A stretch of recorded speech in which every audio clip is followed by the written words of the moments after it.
So, what happened? Well, September 11th happened, obviously, and George W. Bush had to rethink. But for many of those around Bush, there was no rethink. There didn't have to be.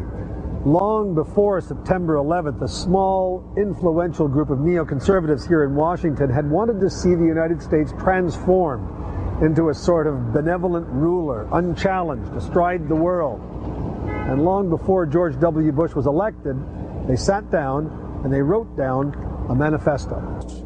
The document was effectively a charter of the Project for a New American Century, a neoconservative think tank in Washington. The founding members included Donald Rumsfeld, Dick Cheney, Paul Wolfowitz of the Defense Department, Richard Pearl, head of the Defense Advisory Board, Louis Libby, Cheney's chief of staff, John Bolton, Undersecretary of State for Arms Control, like Cohen, who's on the Defense Policy Board. Much of what these men wanted is coming true. They urged that the U.S. abandon the anti-ballistic missile treaty. It has. They wanted establishment of more permanent U.S. military bases abroad. That is happening in the Philippines and in Georgia and will likely happen in Iraq. They urged regime change as a goal of foreign wars, not just in Iraq. They wanted the U.S. as a global constabulary, their word, unburdened by the UN or world opinion, preventing any challenge to U.S. dominance. But, they wrote, a year before September 11th, such aspirations are unlikely to be realized without a catastrophic and catalyzing event, like a new Pearl Harbor.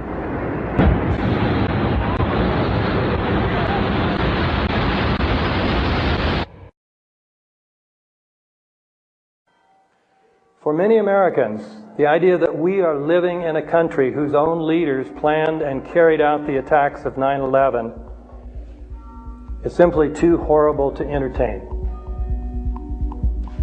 Unfortunately, however, there is considerable evidence for this view.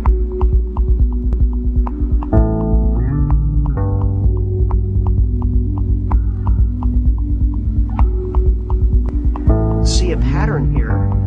It seems evident to me that 9/11 was in effect a kind of pretext for the U.S. to expand its military hold on the two most important oil-producing regions of the planet.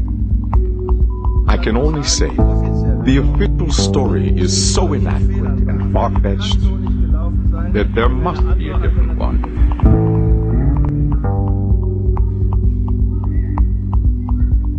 So they knew half an hour before the first plane, 3/4 of an hour before the second plane, and an hour and a half before the third plane hit their targets. And not once in that time did they scramble a warplane to intercept. Now that is just staggering.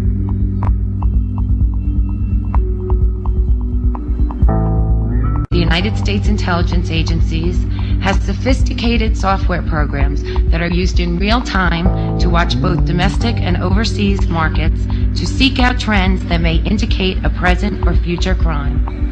In the week prior to September 11th, both the SEC and U.S. intelligence agencies ignored one major stock market indicator. On the Chicago Board Options Exchange during the week before September 11th, put options were purchased on American and United Airlines, the two airlines involved in the attacks.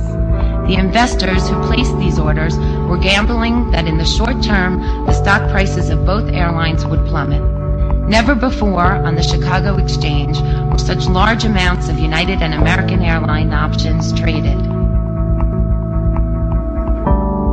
The fact that they were holding war games on the day that mimicked the actual attack scenario in every aspect, and then that afterwards they claimed we couldn't have imagined that such a thing would happen, although it was exactly the scenario that we were rehearsing. Hijackings, crashes into buildings, an emergency in New York City, all this was being rehearsed on the day as part of a plan. So when they say we couldn't have imagined it, they're lying. We've now found out that there were 15 exercises going on that day involving all the fighter jets in the northeastern portion of the United States. What are the odds of that occurring? Supposed to believe is some kind of coincidence. There was also an anti-terrorist drill going on 7/7. And again, just like 9/11, they were talking about attacks on the same targets, the same kind of tube stations, and exactly the same time as the actual attack happened.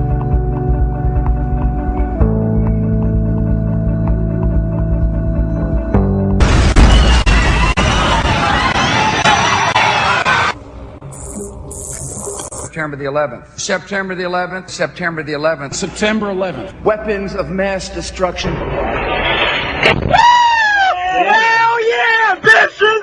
Certainly is a different look for Britney Spears, Mark and Michelle. With me now is Emily Wynn Hughes. Emily, you were inside the tattoo parlor when Britney arrived and got her tattoo, and you asked her why she shaved her head. What did she say?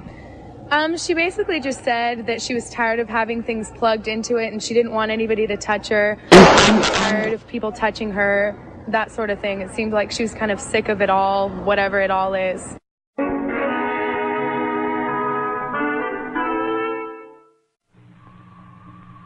Hey, look. Good. You know what kind they are? No. All I know is that they came out of that test tube that you gave me.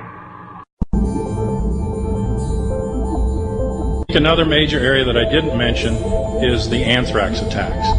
And they are under the purview of the Commission. They were never touched. The anthrax, chemically and biologically analyzed, goes back to something called Project Jefferson, run by the DIA to create the next generation of anthrax on orders from Rumsfeld. They said on September the 9th, 2001, that they had succeeded. And then in October of 2001, the most weaponized and lethal anthrax ever seen shows up in the offices of the two major opponents of the Patriot Act. Impossible to create legislation that sophisticated and that complicated in just a couple of weeks. Impossible. You sit down and read that stuff, it's hard even to get through it when you're a trained lawyer. One element in this story is that these men were very devout, and so of course they were ready to meet their maker, and so going on a suicide mission would be no problem for them. The 9/11 Commission report said Mohammed Atta had become very religious, even fanatically so. Atta loved cocaine, alcohol, gambling, pork, and lap dances. But, of course, we heard within days of the events that something like 5 or 6 of these people were still alive and well and living in the Middle East. When you don't know their true identity, to have a report like this track them back through time encourages in what's called in intelligence parlance a legend. It's like the false Oswalds. They go someplace, they use a particular identity, they establish a trail that you are meant to follow, but it's a trail that gives you false sponsorship for the event. And in covert operations, you spend more time on that false sponsorship than you do on the event itself.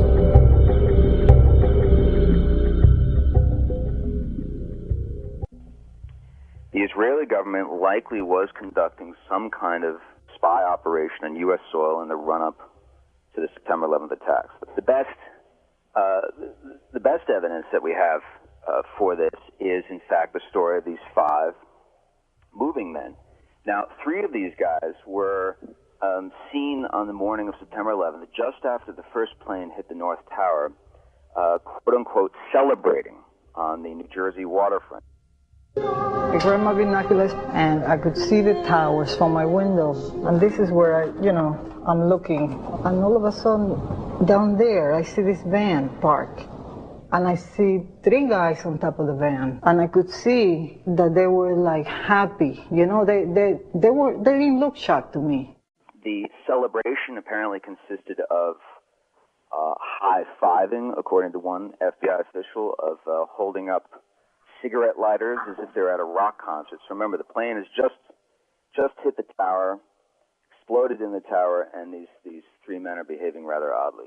A highly placed investigator said there are, quote, tie-ins, but when asked for details, he flatly refused to describe them, saying, quote, evidence linking these Israelis to 911 is classified. I cannot tell you about evidence that has been gathered. It's classified information.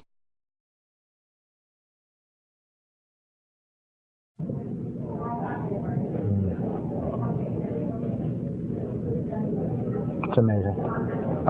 Amazing, incredible, pick your word.